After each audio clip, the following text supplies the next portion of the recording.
Welcome to AD Dictation. Subscribe the channel and hit the bell icon for latest update. On this pandemic situation, stay home, stay safe and keep practice. Start. In conclusion, I would like to say a word in regard to employment with which I have been dealing so far. According to the figures supplied, the number of displaced persons from Bangladesh employed through employment exchanges is only 37,000. This is very meager compared with their total number, which comes to 32 lakhs according to the official figures. This is with regard to Bangladesh refugees. The number of displaced persons from Pakistan employed through employment exchanges is not very encouraging, but still it is 75,000. I would urge upon the Honorable Minister to take this into consideration and see that something is done to find employment for these people. Para. Of course, there is some expenditure incurred on general education and vocational training, but when we look at the number of persons who have been given vocational training, we find that the number already trained and under training is only 17,000. This figure also seems to be very small, considering the magnitude of the problem before us. Para. Within the limited time at my disposal, I shall limit my remarks to refugees from Bangladesh. The first thing which strikes one as one looks at the various brochures and publications that have been given to us is the amount of contradiction one has to battle against. The first contradiction is in regard to the number of persons government think they have rehabilitated in West Bengal. Granting that it is difficult to make a final assessment of the number of refugees who have come from Bangladesh, it is still true to say that at least there should be some sort of parity between what the Union Ministry says and what the West Bengal Rehabilitation Ministry says.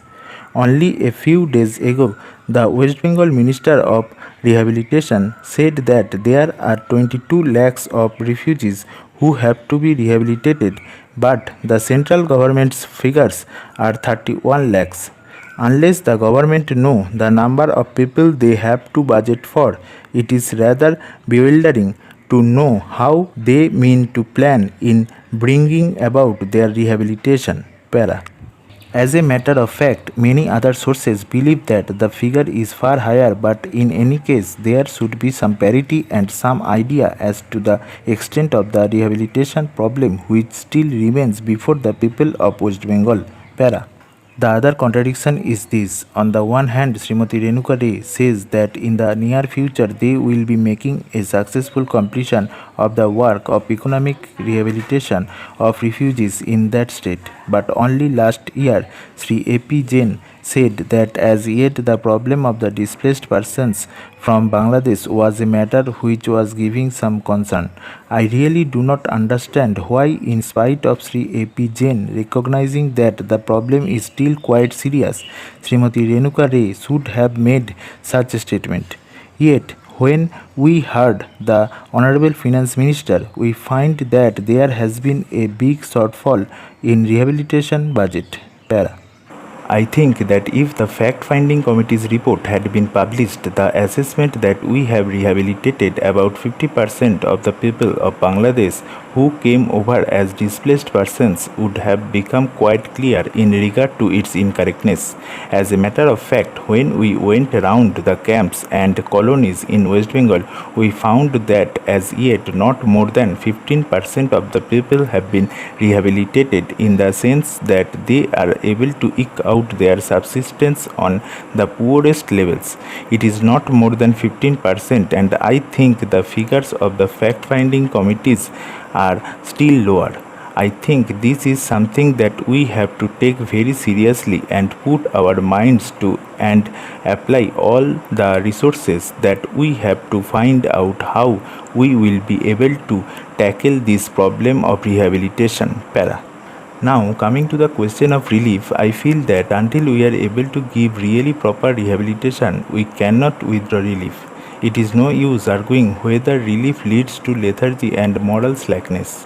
Unless our rehabilitation policies are fruitful, have we any right to starve the people to death? As a matter of fact, Sri A.P. Jain may know that in West Bengal the incidence of tuberculosis amongst the refugee population is very high. Only a small percentage of them is catered for by the medical relief given by the Directorate of Rehabilitation. If I am to tell you the tragic fate of the refugees in West Bengal, I would refer you to a report which appeared in February 1954. Stop.